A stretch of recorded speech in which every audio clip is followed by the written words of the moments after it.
जय हिंद दोस्तों, स्वागत है आप सभी का आज की एक नई वीडियो में। दोस्तों, यदि आप सभी की भी वार्षिक परीक्षाएं हो रही हैं या फिर होने वाली हैं तो आज की वीडियो आपके लिए सबसे ज़्यादा इंपॉर्टेंट है, क्योंकि इस वीडियो में आप सभी के सामने वार्षिक परीक्षा 2026 कक्षा 11 विषय हिंदी का सबसे ज़्यादा इंपॉर्टेंट और कॉलेज में आया हुआ पेपर लेकर के आ चुका हूं। और इस वीडियो में इस पूरे पेपर का सॉल्यूशन करवाने वाला हूं, एक एक प्रश्न का उत्तर आप सभी को बताने वाला हूं। तो आप सभी लोग वीडियो में अंतिम तक जुड़े रहें और अपने पेपर से पहले इस पूरे पेपर के एक एक क्वेश्चन का उत्तर जान लें, क्योंकि अगर आपके यहाँ भी ऐसा ही पेपर आए तो आप इसको बहुत ही कम समय में आसानी से कर पाएं। तो चलिए हम लोग बिना देरी के वीडियो की शुरुआत करते हैं और आज के इस पूरे पेपर को हम लोग अच्छे से देख लेते हैं। ठीक है, यहाँ पे समय देखिए 3 घंटे 15 मिनट का दिया गया है। पूर्णांक की बात करें तो यहाँ पे 100 का निर्धारित है। पहला निर्देश है कि सभी प्रश्न करना अनिवार्य है। दूसरा निर्देश है कि यह प्रश्न पत्र 2 खंडों खंड आ तथा खंड बा में विभक्त है। चलिए अब हम शुरू करते हैं और एक एक प्रश्न का उत्तर अच्छे से देख लेते हैं। तो यहाँ पे पहला क्वेश्चन है कि इंदु पत्रिका के प्रकाशक कौन है, तो करेक्ट उत्तर होगा अंबिका प्रसाद गुप्त। ठीक है, अब यहाँ पे खा नंबर क्वेश्चन है दोस्तों कि खड़ी बोली की प्रथम रचना मानी जाती है कौन सी। ठीक है, तो गोरा बादल की कथा, याद रखिएगा यहाँ पे ऑप्शन बी एकदम करेक्ट होगा। अगला है दोस्तों कि कौन सी रचना नाटक नहीं है, तो यहाँ पर देखा जाए तो अपना अपना भाग्य जो है ये एक नाटक नहीं है, याद रखेंगे। ऑप्शन बी दोस्तों यहाँ पे करेक्ट होगा। अगला है माटी की मूर्तें के लेखक कौन है। ठीक है, बहुत ज़्यादा इंपॉर्टेंट क्वेश्चन है। तो माटी के मूर्तें के लेखक हैं दोस्तों राम वृक्ष बेनीपुरी जी, तो ऑप्शन सी सही होगा। अगला है निम्न में से किस रचना पर ज्ञानपीठ पुरस्कार मिला है। ठीक है, तो चिदम्बरा पर ज्ञानपीठ पुरस्कार मिला है दोस्तों सुमित्रानंदन पंत जी को, याद रखिएगा। अगला है महादेवी वर्मा को ज्ञानपीठ पुरस्कार किस सन में प्राप्त हुआ। बहुत ज़्यादा इंपॉर्टेंट क्वेश्चन है। तो ये प्राप्त हुआ था दोस्तों 1983 ईस्वी में, तो ऑप्शन सी यहाँ पे करेक्ट होगा। अगला है सूर्यकांत त्रिपाठी की रचना इसमें से कौन सी है, तो राम की शक्ति पूजा। ठीक है, वेरी इंपॉर्टेंट है, बहुत ज़्यादा पूछा गया है ये क्वेश्चन, याद रखिएगा, ऑप्शन डी होगा।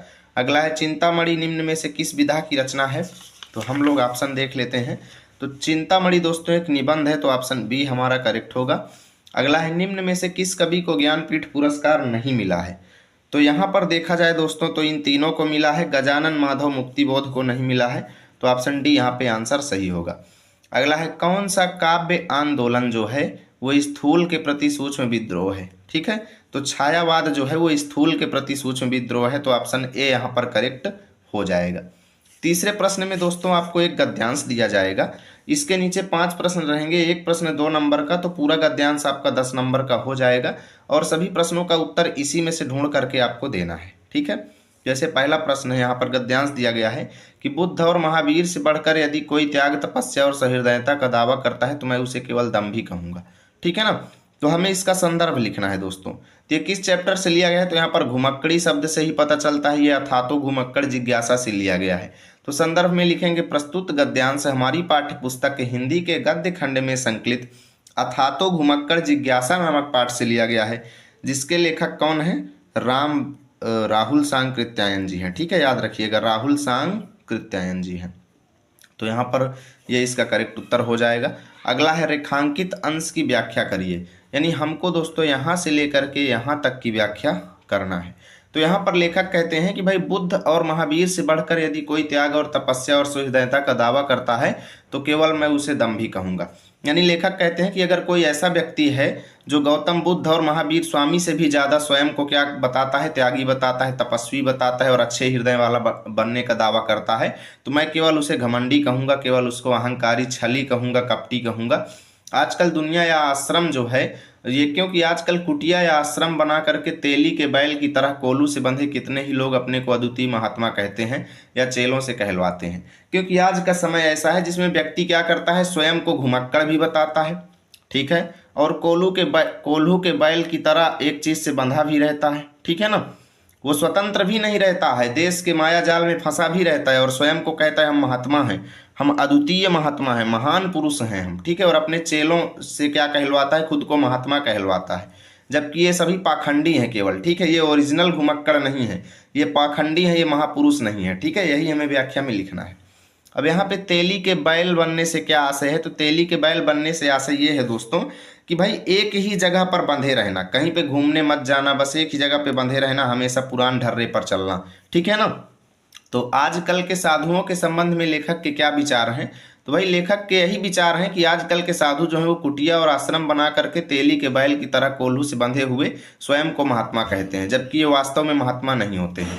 ठीक है ना, इतना हम लोग लिखेंगे। अगला है कि भाई लेखक ने किस बात को अहंकार का सूचक माना है।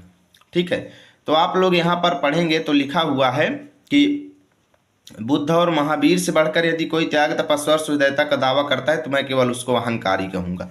ठीक है, बस ये उत्तर होगा। अब यहाँ पे चौथा क्वेश्चन में आपको पद्यांश दिया गया है दोस्तों। इसके नीचे भी 5 प्रश्न रहेंगे और एक प्रश्न 2 नंबर का, तो पूरा पद्यांश आपका 10 नंबर का होने वाला है। भुज भुजगेश की वह संगनी भुजंगनी सी खेदी खेदी खाती दीह दारुण दलन के। किस चैप्टर से लिया गया है, तो यहाँ पे पूछा गया है संदर्भ लिखिए। तो हम लोग लिखेंगे प्रस्तुत पद्यांश हमारी पाठ्य पुस्तक हिंदी के काव्य खंड में संकलित छत्रसाल प्रशस्ति नामक पाठ से लिया गया है। कहाँ से? छत्रसाल प्रशस्ति नामक पाठ से लिया गया है, जिसके रचयिता कौन है, तो महाकवि भूषण जी हैं। ठीक है, याद रखिएगा। अब यहाँ पे हमको रेखांकित अंश की व्याख्या करना है, यानी हमको यहाँ से लेकर के यहाँ की व्याख्या करना है। तो यहाँ पर इस पद्यांश में भैया महाकवि भूषण जी क्या करते हैं, महाराज छत्रसाल के क्या करते हैं, तलवार और उनकी बर्छी का जो है यानी उनकी तलवार और बर्छी का वर्णन बहुत ही अच्छे तरीके से करते हैं। तो कहते हैं कि भाई जो है महाराज छत्रसाल की जो तलवार है वो किस तरीके की है, भुज भुजगेश की वह संगनी भुजंगनी सी, अर्थात एक नागिन की तरह उनकी तलवार जो है खेदी खेदी खाती दीह दारुण दलन के, अर्थात कठोर दुश्मनों के समूह को क्या करती है, उनकी तलवार जो है खेद खेद करके अर्थात ढूंढ ढूंढ करके खा रही है। जैसे नागिन जो है अपने शिकार को ढूंढ ढूंढ करके मारती है, उसी तरीके से ये तलवार जो है दुष्टों के समूह को मार मार करके खा रही है। ठीक है, बख्तर पाखरन बीच धंस जाती मीन पैरी पार जात परवाह ज्यों जलन के, यानी यह तलवार जो है उनकी छत्रसाल जी की जो तलवार है वो बख्तर माने कवच, ठीक है, कवच और पाखरन मतलब ढाल। ठीक है, ढाल जो होता है तलवार रोकने के लिए, है ना, यानी कवच और ढाल के बीच ये तलवार इस तरीके से धंस जाती है जैसे मीन माने मछली जो है पैर करके पार कर जाती है जलन के, यानी पूरे जल को। जिस तरीके से मछली जल को पार कर जाती है, उसी तरीके से ये तलवार जो है कवच और ढाल को पार करके यानी धंस जाती है उसमें, इस तरीके से। अब देखिए भैया आप क्या करें, अगर आपको इसका एक एक शब्द अर्थ अच्छे से समझना है तो छत्रसाल प्रशस्ति बाई मेरे चैनल का नाम लिख दो, आपको वीडियो मिल जाएगी, आप अच्छे से पढ़ पाएंगे। यहाँ पर हम ऊपर ऊपर बता रहे हैं, ज़्यादा डीप में नहीं जाएंगे अन्यथा वीडियो बहुत ज़्यादा बड़ी होगी। तीसरे में पूछा है छत्रसाल को किसका पुत्र बताया गया है, तो लिखा हुआ है रैया राव चंपती के छत्रसाल महाराज भूषण सकै करी बखान को बलन के, पक्षी पर छीने ऐसे परे पर छीने वीर तेरी बर छीने हैं खलन के। तो रैया राव चंपती के छत्रसाल महाराज अर्थात रैया राव चंपती के पुत्र हैं छत्रसाल जी। ठीक है, अब यहाँ पे पूछा गया है कि छत्रसाल की बर्छी ने शत्रुओं की शक्ति को किस प्रकार छीण कर दिया है, तो लास्ट लाइन में लिखा हुआ है, ध्यान से पढ़िए, पक्षी पर छीने ऐसे परे पर छीने वीर, अर्थात जिस तरीके से पक्षी जो है पंख छीन यानी पंख काट लिए जाने पर जिस तरीके से पक्षी की स्थिति हो जाती है, उसी तरीके से दुश्मनों की स्थिति हो गई है, क्योंकि छत्रसाल जी की बर्छी ने जो है वो उनके दुश्मनों की ताकत को छीन लिया है। ठीक है, बस यही हमको लिखना है। तो छत्रसाल की बर्छी ने शत्रुओं की शक्ति को उस प्रकार छीड़ कर दिया जैसे पंखहीन हो जाने पर पक्षियों की स्थिति हो जाती है। प्रस्तुत पंक्ति में कौन सा अलंकार है, तो उपमा और यमक। ठीक है, उपमा और यमक अलंकार है, आप लोग इसको लिख देंगे। अब पांचवे के काम में दोस्तों इन तीन में से किसी एक लेखक का आपको साहित्यिक परिचय और रचनाएं लिखनी है, 5 अंक यहाँ से मिल जाएगा। राहुल संकृत्यन, श्याम सुंदर दास और रामवृक्ष बेनीपुरी। ऐसे इन तीन में से किसी एक कवि का आपको साहित्यिक परिचय और रचना लिखनी है, 5 अंक आपको मिल जाएगा।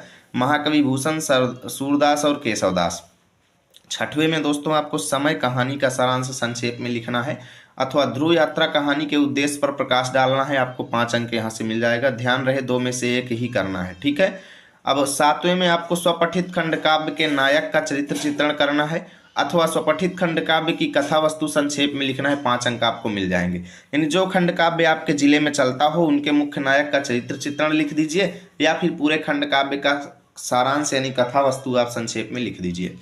खंड बा में आपको ये दिया गया है संस्कृत गद्यांश यानी अनिवार्य संस्कृत से यहाँ पर दिया गया है, इसका आपको हिंदी अनुवाद लिखना पड़ेगा, तब आपको 7 अंक यहाँ से मिलेगा दोस्तों।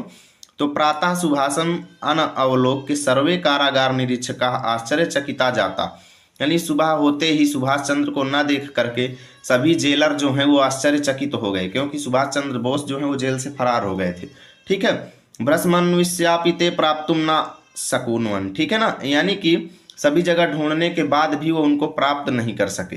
कारागारात बहि आगत्य सुभाषा वेश परिवर्तनम विधाय, यानी जेल से बाहर आकर के सुभाष अपने वेश को बदल लेते हैं और पुरुषपुर यानी पेशावर नगर चले जाते हैं। ठीक है, तत्र माने वहां पर उत्तम चंद्र नाम के, मतलब उत्तम चंद्र नाम के बनिया के घर में वो कुछ समय के लिए रहते हैं। तथा माने इसके बाद अंग्रेजी शासन यानी ब्रिटिश शासन के अवधान पूर्वक मतलब निरीक्षण करते हुए, यानी निरीक्षण करने के बावजूद भी वो जियाउद्दीन के नाम से जर्मन देश को चले गए। ठीक है, अब खा में आपको दोस्तों इसका हिंदी अनुवाद, आपको इस पद्यांश का हिंदी अनुवाद करना पड़ेगा, तब आपको 7 अंक यहाँ पे मिलेगा।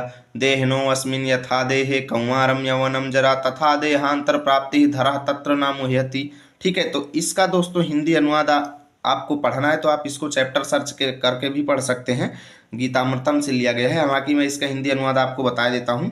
तो देहनो अस्मिन यथा, यथा माने जिस प्रकार, इस देहनो अस्मिन मतलब इस शरीर में क्या होता है, कौमारम मतलब कुमार अवस्था अर्थात बाल्यावस्था आती है, जरा मतलब वृद्धावस्था आती है। ठीक है, यौवनम मतलब युवावस्था आती है। जिस तरीके से इस शरीर में क्या होता है, बाल्यावस्था, युवावस्था और वृद्धावस्था आती है, ठीक उसी प्रकार क्या होता है, देह अंतः प्राप्ति अधरः तत्र न मुह्यति। ठीक उसी प्रकार आत्मा जो होती है वो एक शरीर से दूसरे शरीर में जाती है ना, और इस परिवर्तन से मुह्यति मतलब कोई भी जो है ज्ञानी व्यक्ति जो है वो मोहित नहीं होता है। ठीक है, जो ज्ञानी व्यक्ति होता है इस परिवर्तन से वो मोहित नहीं होता।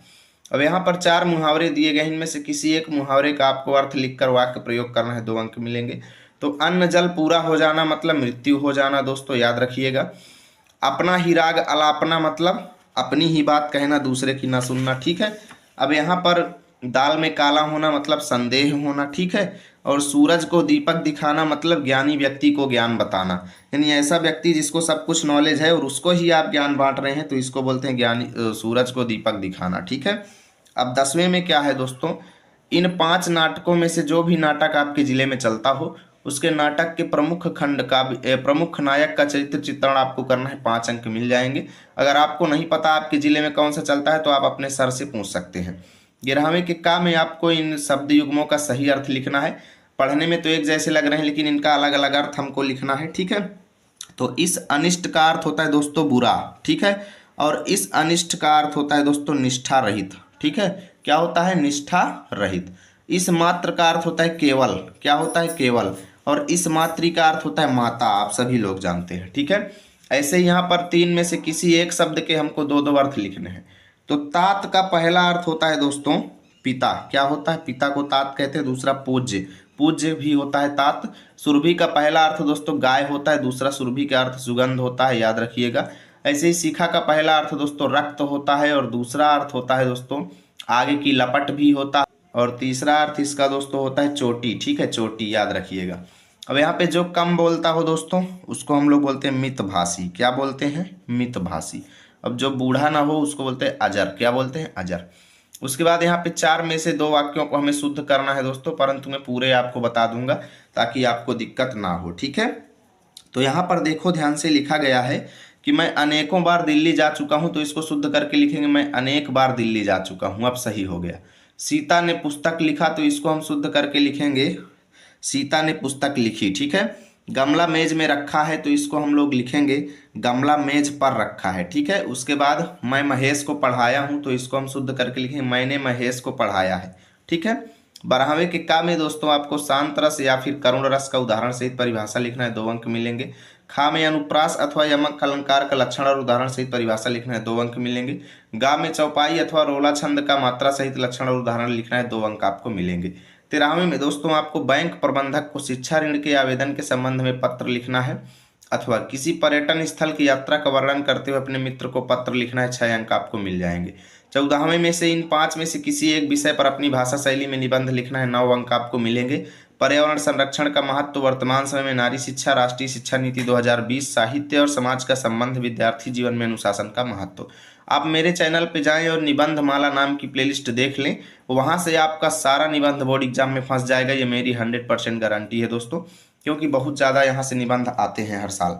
उम्मीद करता हूँ वीडियो आपको अच्छी लगी होगी। प्लीज़ वीडियो को लाइक करें, दोस्तों के पास शेयर करें। मिलेंगे आप सभी के साथ अगली वीडियो में, तब तक के लिए जय हिंद, जय भारत।